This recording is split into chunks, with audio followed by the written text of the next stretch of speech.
Frères et sœurs, amis, soyez les bienvenus. Je vous salue dans le bon nom de Jésus.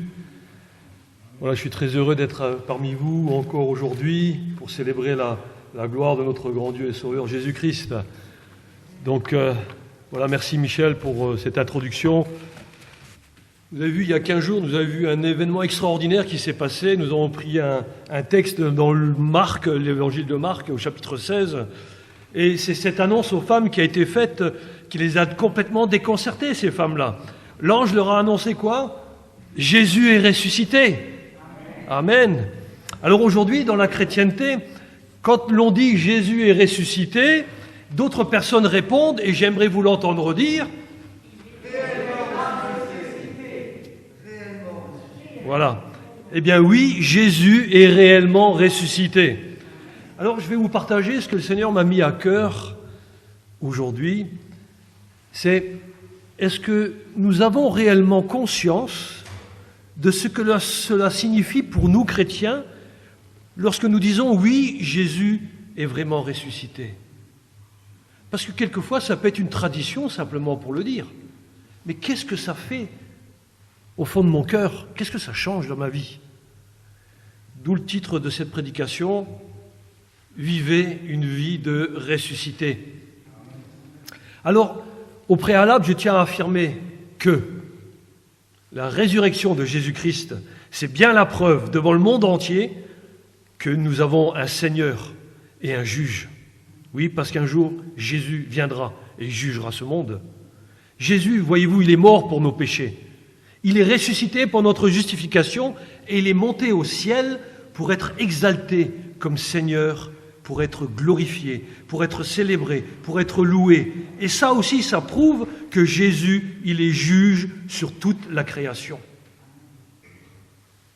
Philippiens 2, chapitre 2, donc de Philippiens, au verset 9 et 10, il nous dit « C'est pourquoi aussi Dieu l'a souverainement élevé et lui a donné le nom qui est au-dessus de tout nom, afin qu'au nom de Jésus, tout genou fléchisse, dans les cieux, sur la terre et sous la terre. » Et Acte 17, verset 30-31 nous dit, ça s'adresse certainement à quelques-uns d'entre vous qui nous écoutez aujourd'hui, c'est Dieu, sans tenir compte des temps d'ignorance, annonce maintenant à tous les hommes, en tout lieu, qu'ils ont à se repentir, parce qu'il a fixé un jour où il jugera le monde selon la justice par l'homme qu'il a désigné, c'est Jésus-Christ, ce dont il a donné une preuve à tous, en faisant quoi? En le ressuscitant des morts. Amen. Alors, la bonne nouvelle de la résurrection nous montre que, à nous, notre croyance, elle n'est pas faite d'un ensemble de bonnes règles ou d'une certaine philosophie de vie. Non, ça démontre qu'au fond de notre cœur, au cœur même de notre foi, se trouve quoi? La personne vivante de Jésus. Amen.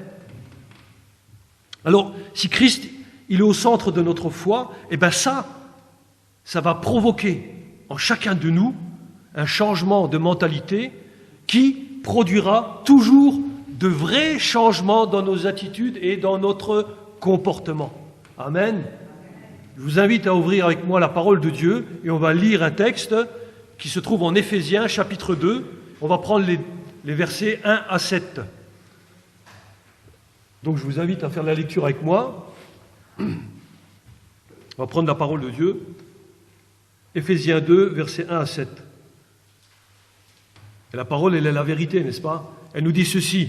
« Vous étiez morts par vos offenses et par vos péchés, dans lesquels vous marchiez autrefois, selon le train de ce monde, selon le prince de la puissance de l'air, de l'esprit qui agit maintenant dans les fils de la rébellion. Nous tous aussi, nous étions de leur nombre, et nous vivions autrefois selon les convoitises de notre chair, accomplissant les volontés de la chair et de nos pensées, et nous étions, par nature, des enfants de colère comme les autres. Voilà le terrible constat. Et puis, mais Dieu, qui est riche en miséricorde, à cause du grand amour dont il nous a aimés, nous qui étions morts par nos offenses, nous a rendus vivants avec Christ. C'est par grâce que vous êtes sauvés. Il nous a ressuscités ensemble et nous a fait asseoir ensemble dans les lieux célestes en Jésus-Christ, afin de montrer dans les siècles à venir l'infinie richesse de sa grâce par sa bonté envers nous en Jésus-Christ. Amen. Jusque-là. Oui, on va prier. Seigneur éternel, notre Dieu, ta parole, elle est la vérité. Nous venons de la lire. Seigneur, que cette parole entre dans notre cœur, dans notre intelligence, dans notre compréhension, afin que nous appliquions, Seigneur, ta parole à nos vies. Oui, Seigneur, tu nous as fait héritiers avec Christ. Tu nous fais vivre avec lui. C'est lui qui nous donne la vie, c'est lui qui nous donne même cette vie éternelle. Alors merci, Seigneur, pour ta parole qui nous révèle ce que nous étions et ce à quoi, Seigneur, tu nous appelles maintenant à une vie de ressuscité. Seigneur, nous nous présentons devant toi avec des cœurs qui veulent se laisser enseigner, avec des cœurs qui veulent marcher fidèlement avec toi. Seigneur, que ta volonté soit faite dans nos vies, que notre existence tout entière soit à ta louange, Seigneur, que ça soit à l'honneur, Seigneur, de ta gloire. Aide-nous, Seigneur, à cela. Aide-nous à appliquer notre cœur afin que nous puissions, Seigneur, être fidèles à ton nom. Amen.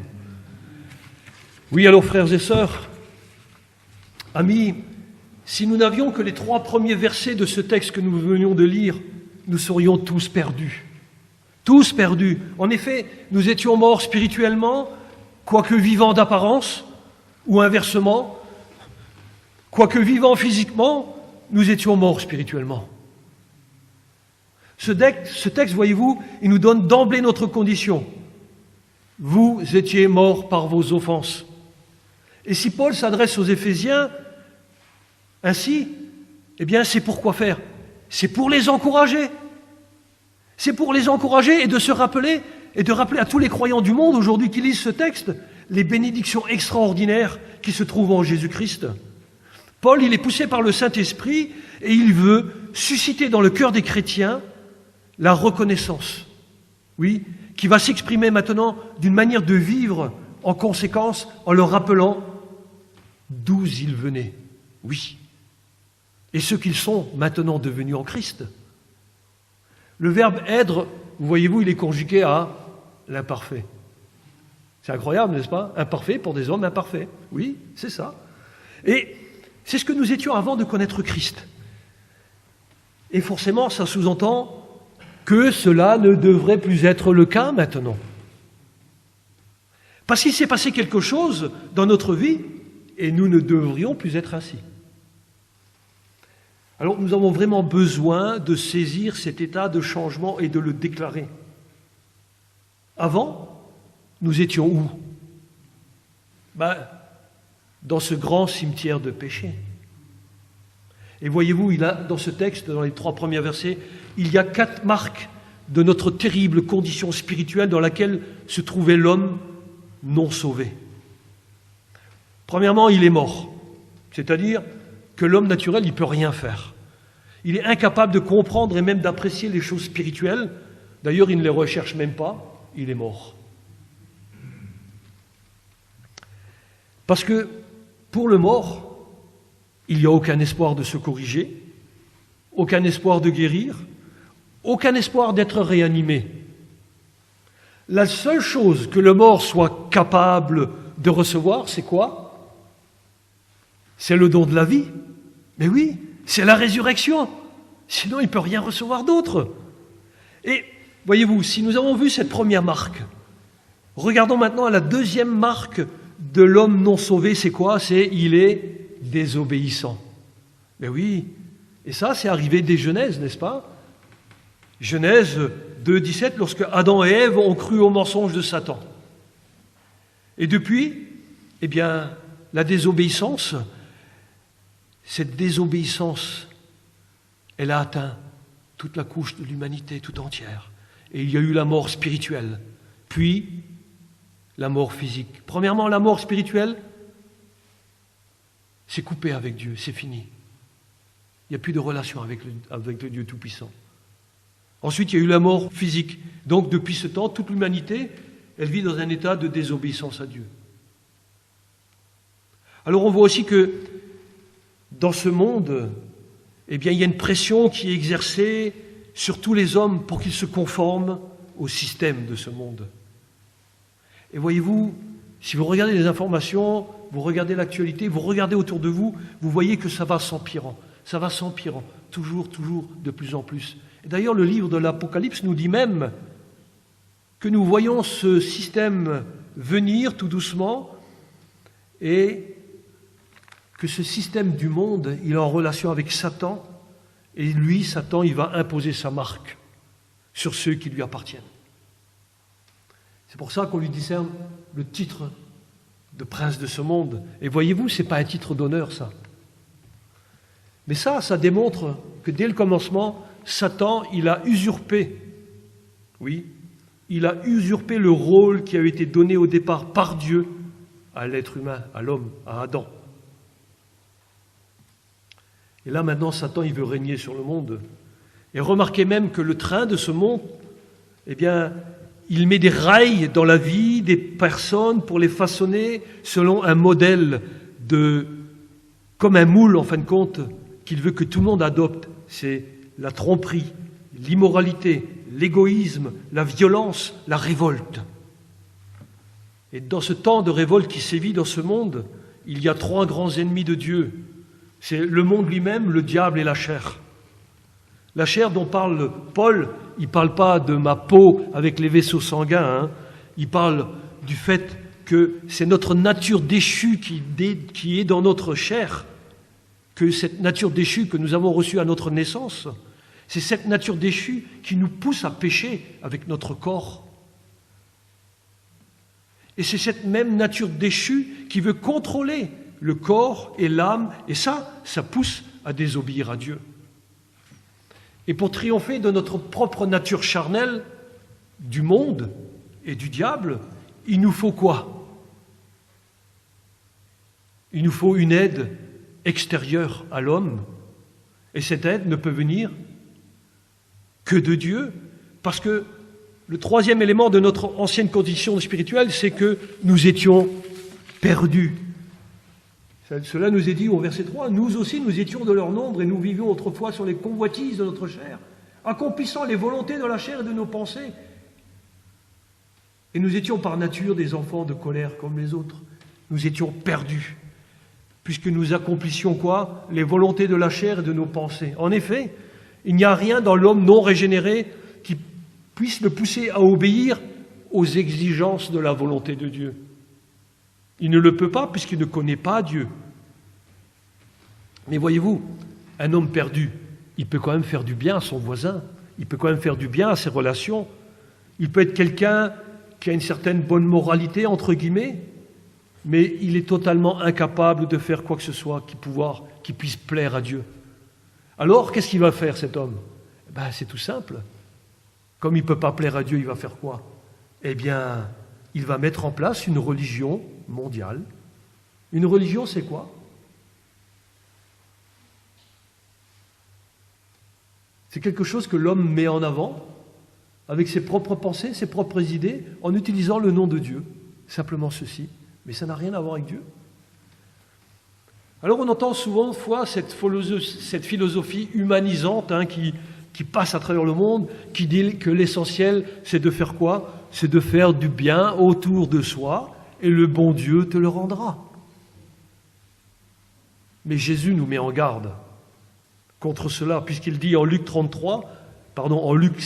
chapitre 6, au verset 33, il nous dit que les pécheurs, eux aussi, font du bien à ceux qui leur font du bien. Il veut nous dire par là que même s'ils pratiquent de bonnes œuvres, les hommes ont quand même besoin d'être sauvés. Parce que même si quelqu'un fait du bien, il reste quand même dans cette terrible condition de cette 4e marque d'un non sauvé, il est un enfant de colère. Et puis vous devez tous le savoir, n'est-ce pas? Puisque vous êtes tous passés par ce stade d'enfant. Je ne pense pas que vous êtes tous venus en tant qu'adultes, vous êtes passés par ce stade d'enfant. Et l'enfant, lui, il le fait naturellement. L'enfant n'a pas besoin d'apprendre à pécher, il le fait d'une manière naturelle. Et oui, il suit le penchant de ses mauvais désirs, et ses mauvais désirs le poussent à commettre des péchés, tels que, vous savez, les petits mensonges. C'est pas moi qui ai mangé dans le pot de confiture. Non, maman, c'est pas moi, c'est mon frère. Et puis, il y a aussi le vol, voilà, donc le mensonge, le vol, souvent de fois ça va ensemble. Et il y a aussi ce sentiment de haine qu'il a envers les uns et les autres, quelquefois, puisqu'il est capable de dire « Ah ben, celui-là, je ne l'aime pas. Dans la cour de récréation, celui-là ou celle-là, je ne l'aime pas. » Voyez-vous, c'est déjà de la haine. Alors, c'est toutes ces choses qu'un enfant peut pratiquer. Ça peut nous prêter à sourire quelquefois, parce qu'on aime bien l'enfant, mais la réalité, elle est quand même là. Et vous l'aurez certainement remarqué, un enfant, quelquefois, c'est imprévisible, ça pousse une colère incroyable. J'en veux pas de ta soupe. Et puis il tape dans la soupe et ça éclabousse tout le monde. Comme ça, tout le monde est servi, n'est-ce pas? Et là, on voit bien qu'il y a quelque chose qui ne va pas. Et ceci nous démontre vraiment que c'est ce que nous sommes, qu'on le veuille ou pas. Mais dans l'homme, lui, naturel, il y reste toujours ce sentiment de colère, ce sentiment de révolte. Alors, cela montre bien que dans l'état adulte, non régénéré, il reste tout cela. Mais voyez-vous, frères et sœurs, si quelquefois, en tant que chrétiens, nous mettons à pécher parce que nous mettons en colère, il y a Éphésiens au chapitre 4, versets 26-27 qui nous dit « Si vous vous mettez en colère, ne péchez point, que le soleil ne se couche pas sur votre colère et ne donnez pas accès au diable. » Amen. Le frère nous l'a dit dans sa présidence. Lorsqu'il nous arrive de pécher, nous nous mettons devant le trône de la grâce de Dieu, nous plions les genoux et nous demandons pardon, parce que l'Esprit de Dieu est en nous et qui nous demande de confesser notre péché.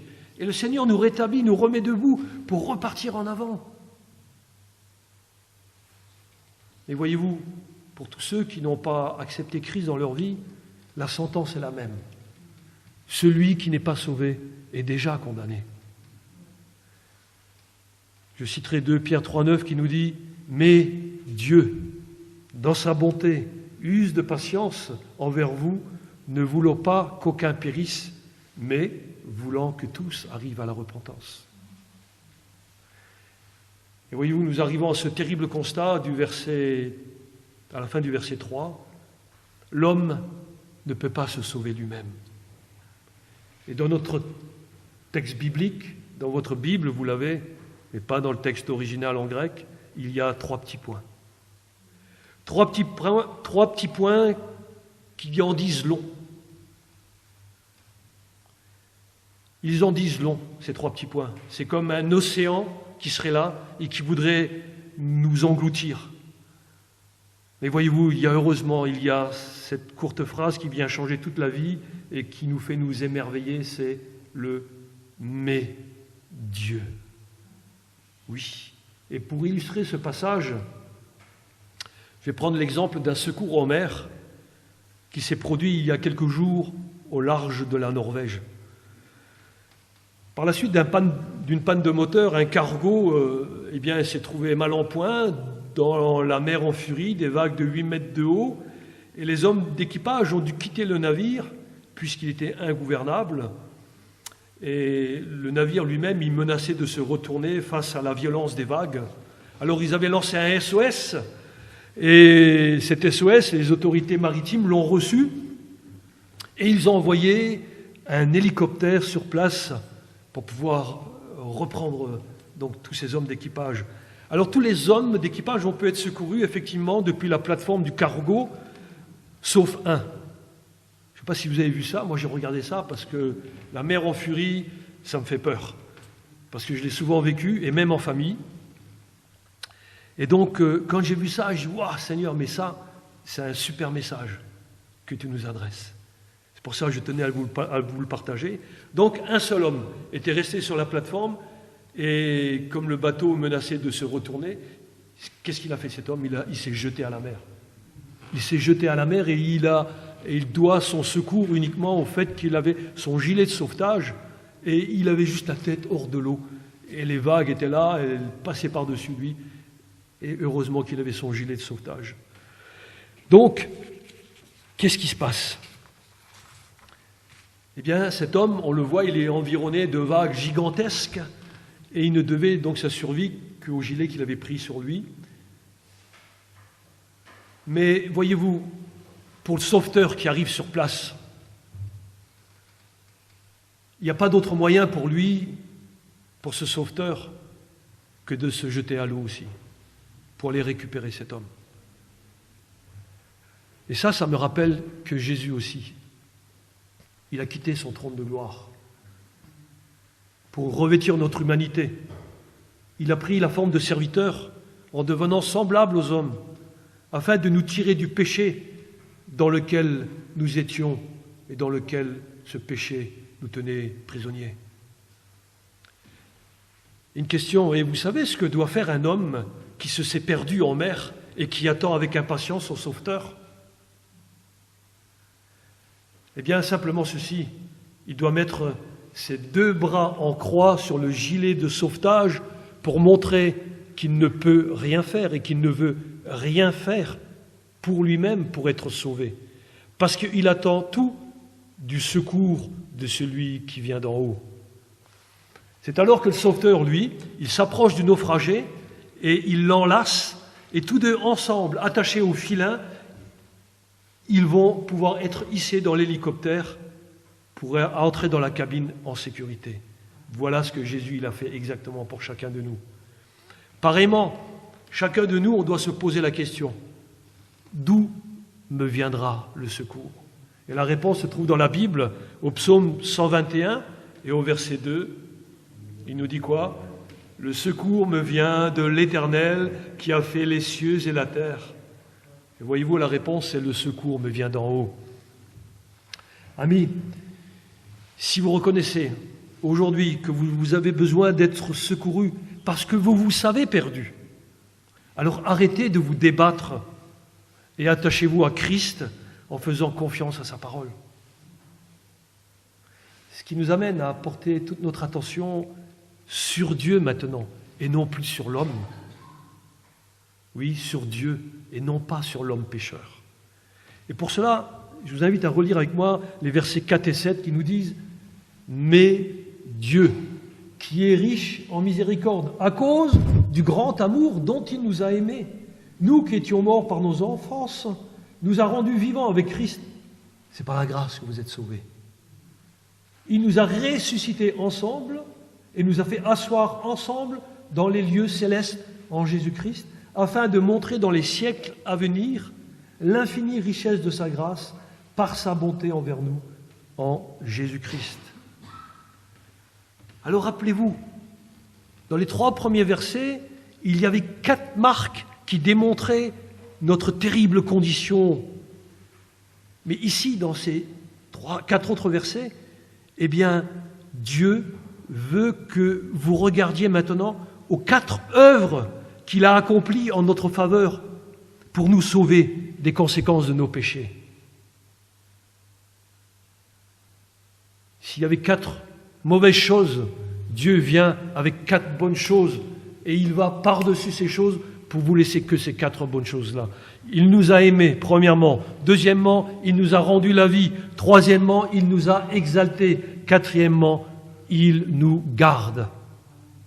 Ainsi, la première des choses que Dieu a accomplies en notre faveur, il a démontré quoi? Il a démontré son amour.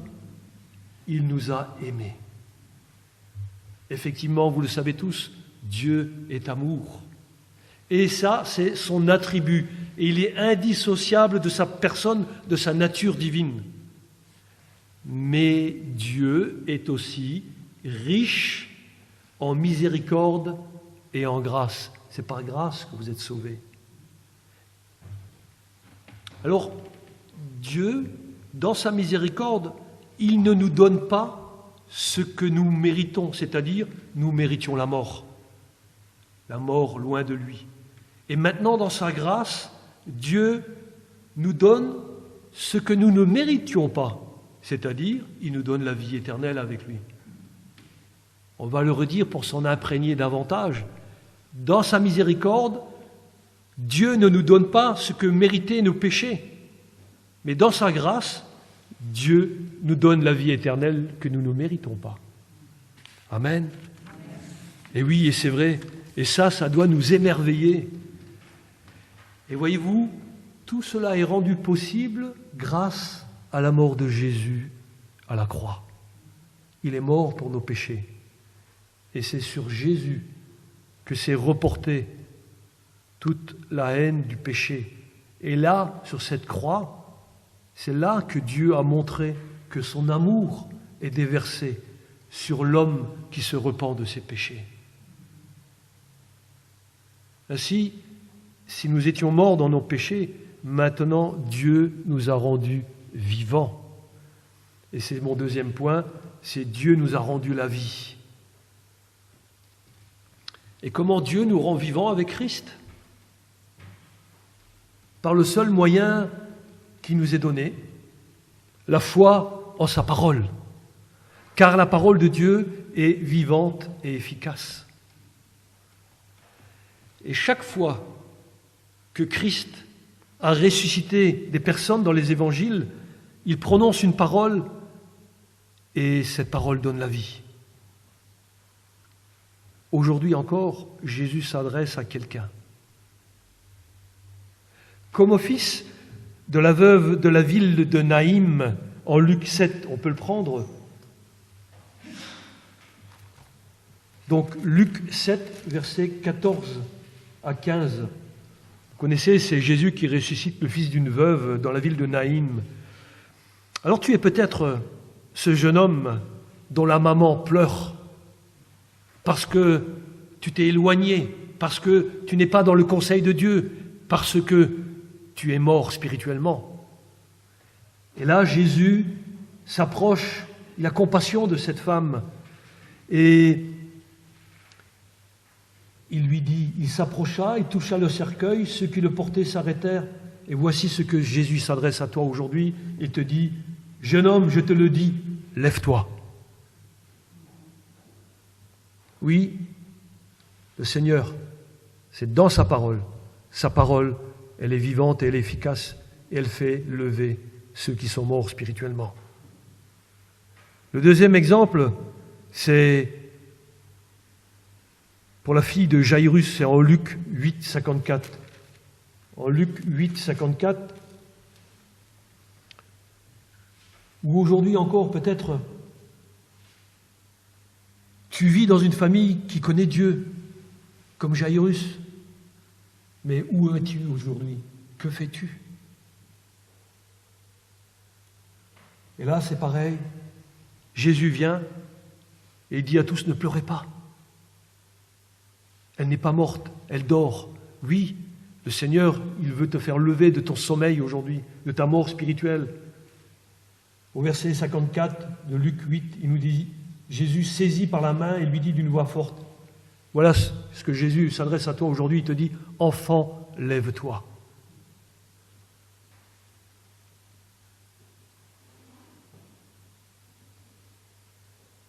Et puis il y a la résurrection de Lazare. En Jean 11, 43. Jean 11, 43. Tu es peut-être aussi cette personne-là. Tu as entendu parler de Jésus. Et puis, tu as oublié. Tu as oublié qu'il fallait que tu avances encore plus. Jésus s'approche de Lazare. Il s'approche du tombeau où est Lazare. Et il l'appelle par son prénom. Aujourd'hui, le Seigneur t'appelle par ton prénom et il te dit, sors, oui, sors de ton état, entre dans cette résurrection spirituelle, parce que j'ai quelque chose pour toi. Je veux que tu partages la vie que j'ai. Et voyez-vous, ces trois résurrections qui sont relatées dans la Bible nous font comprendre qu'il y a une résurrection spirituelle. Parce que c'est bien, lorsque nous lisons la Bible, elle est pleine de belles histoires, c'est vrai, mais ces histoires ont une réalité spirituelle. Et là, lorsque nous la lisons, regardons à la réalité spirituelle à laquelle le Seigneur nous appelle. Parce que toute personne qui entend la parole et qui croit, ainsi, elle reçoit aussi une résurrection spirituelle. Ainsi, la foi vient de ce qu'on entend, et ce qu'on entend vient de la parole de Christ. Amen. Alors, amis, si vous entendez ce message, il est pour vous qui écoutez. Les paroles du Seigneur Jésus donnent la vie éternelle, là où il n'y avait pas de vie. Et quand Jésus donne la vie, cette vie, elle porte du fruit à sa gloire. Remarquez, nous ne sommes pas ressuscités pour être laissés dans un cimetière, puisque Dieu nous a fait quoi? Il nous a fait asseoir dans les lieux célestes en Jésus-Christ. C'est le verset 6 qui nous le dit. Ainsi, je vais vous présenter la troisième chose que l'œuvre de Dieu accomplit dans la vie du croyant, c'est Dieu nous a exaltés. Voyez-vous, nous ne nous exaltons pas nous-mêmes. Ah ouais, Seigneur, c'est super, etc. Non, nous exaltons le Seigneur. Et là, lorsque nous exaltons le Seigneur, nous sommes aussi exaltés parce que nous pouvons lui rendre gloire. Et c'est comme ça que Dieu nous voit, assis dans les lieux célestes pour le glorifier. Voyez-vous comment on appelle ça? On appelle cela le déjà pas encore. C'est-à-dire que nous sommes avec le Seigneur, nous sommes déjà avec le Seigneur, mais pas encore arrivés. Oui, nous sommes assis avec lui, mais les deux pieds sur terre. Et ce, pour refléter ici-bas la gloire du Seigneur. J'aimerais attirer votre attention que si vous regardez à vos pieds aujourd'hui, j'aimerais que vous puissiez avoir le vertige, parce que devant la sainteté de Dieu dans laquelle vous êtes spirituellement, et devant vos pieds qui sont ici-bas sur terre, dans ce monde qui est rempli de péchés, il faut que vous ayez ce vertige pour dire « Seigneur, qui suis-je moi pour que tu m'aies appelé à toi, à te glorifier toi, à te servir ici-bas ?» Oui, le Seigneur nous appelle dans sa gloire, mais pour servir ici-bas.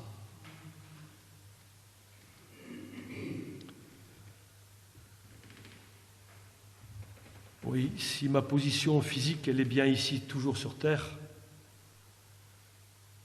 la preuve, c'est que je suis là devant vous et que vous êtes là devant moi. Par contre, ma position spirituelle, elle doit toujours être dans les lieux célestes, avec Christ. Et ça, si on s'approprie ça par la foi, voyez-vous, notre caractère de vie, il sera complètement changé. Et c'est ce changement qui va démontrer notre vie de ressuscité. C'est ce changement qui va démontrer votre vie de ressuscité.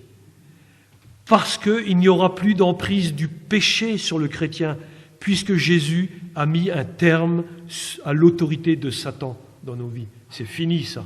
Satan n'a plus de pouvoir sur nos vies, parce que nous sommes avec Christ, et si nous sommes avec Christ, nous sommes plus que vainqueurs. Et siéger avec Christ signifie partager son autorité sur Satan jusque dans les moindres détails de notre vie.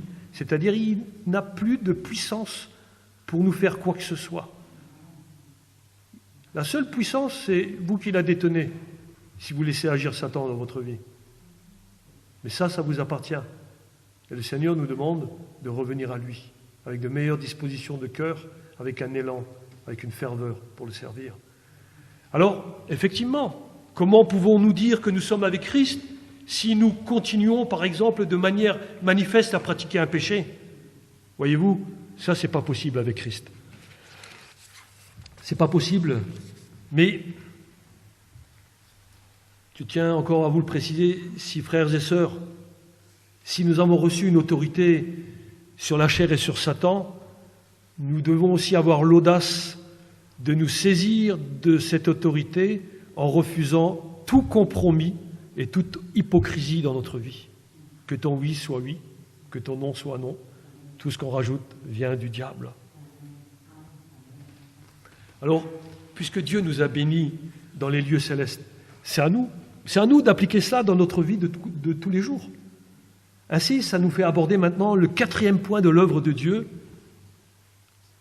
Chose merveilleuse, c'est Dieu nous garde. Dieu nous garde. Et c'est vrai, parce que le but de Dieu, c'est pas simplement de nous garder pour être sauvés. Le but suprême de Dieu, c'est que nous puissions montrer notre salut à tous ceux qui nous entourent. Et c'est aussi de nous faire naître dans une communauté comme celle aujourd'hui réunie, cette communauté nouvelle qui s'appelle l'Église, dont Jésus est le chef. Il est le chef incontesté. Pourquoi ? Afin qu'ensemble, avec lui, nous puissions glorifier la grâce de Dieu pour l'éternité. Et si Dieu a un tel but pour nous, ça doit nous réconforter en sachant qu'il nous gardera dès à présent et pour toute l'éternité. Amen. Et même si tu pèches, tu reviens au Seigneur. Cela prouve que tu es gardé. Cela prouve que tu as le salut. Parce que Dieu ne te laisse pas dans le péché. Son esprit en toi va te faire bouger et il va te ramener à la repentance afin que tu reviennes pour servir le Seigneur. C'est ce à quoi vous êtes appelés, frères et sœurs, amis.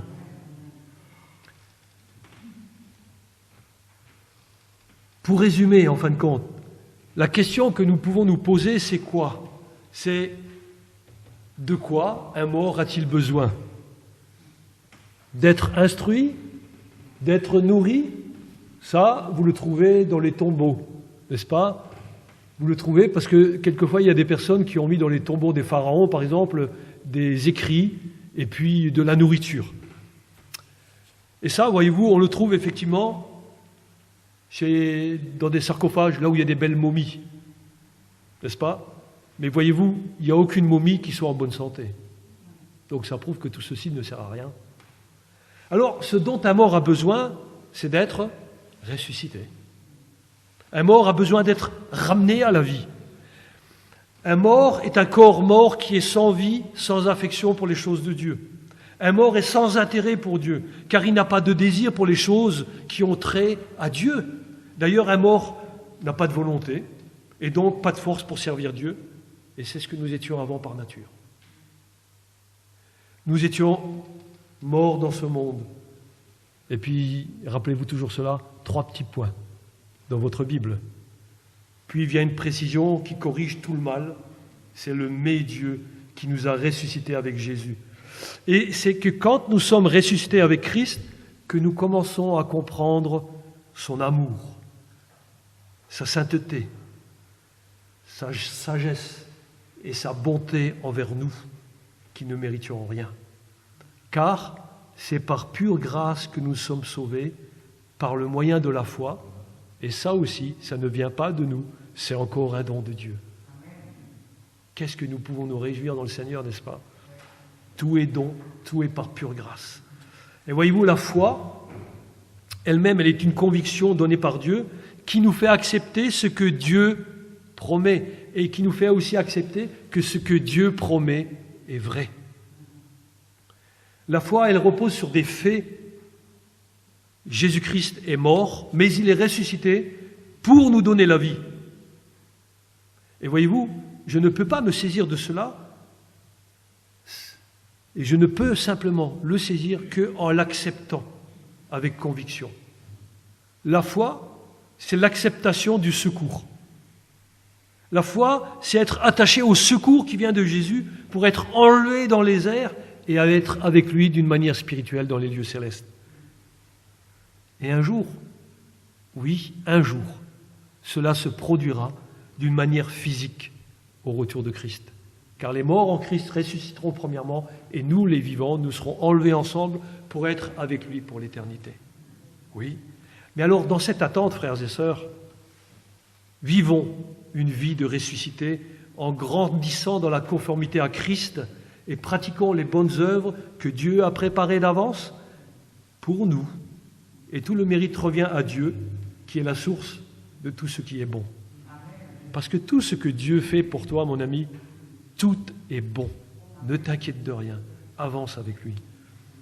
Alors que chacun de nous puissions être émerveillés de toute la grâce et de tout l'amour dont nous avons été l'objet en Christ, et toute l'éternité avec notre Seigneur nous sera utile pour saisir ces choses-là. Je termine. Notre conversion n'est pas une fin, mais elle est un commencement.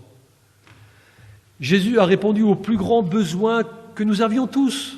Et maintenant, il nous a attirés ensemble à être dans une même foi, dans cette communauté qui a pour nom Église, et qui le loue et qui le célèbre jour après jour jusque dans l'éternité.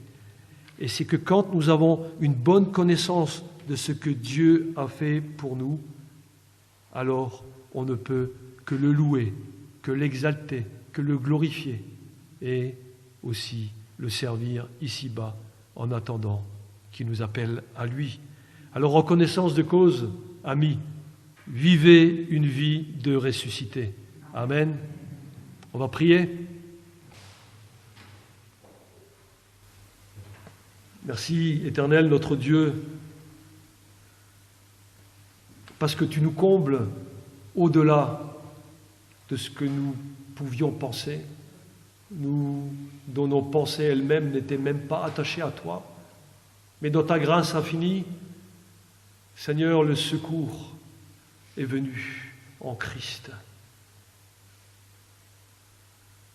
Oui, Seigneur, tu me demandes aujourd'hui d'être attaché à toi, de ne plus me débattre dans ce monde, mais de te laisser agir dans ma vie, de laisser agir ta parole, Seigneur, au fond de mon cœur. Seigneur, agis puissamment dans le cœur de tous ceux qui entendent ta parole. Seigneur, que je te laisse, oui, toute la place, afin que je te glorifie. Seigneur, avec les peu de paroles que j'ai, mais Seigneur, je sais que toutes ces paroles, par ton esprit, Seigneur, elles forment un grand concert de louanges devant ta sainteté, devant ta face. Et nous voulons nous réjouir tous ensemble aujourd'hui de ce que tu nous as appelés à écouter ta parole, à nous être, Seigneur, mis dans cette conformité à laquelle tu nous appelles. Seigneur, oui, aide-nous à cela. Aide-nous, Seigneur, à être vigilants à nous-mêmes et toujours regarder à toi. Oui, le secours me vient d'en haut et de toi, Seigneur. Que ton nom soit glorifié dans nos vies et que nos vies, Seigneur, exaltent, Seigneur, ta sainteté. Amen. Le Seigneur vous bénisse richement. Amen.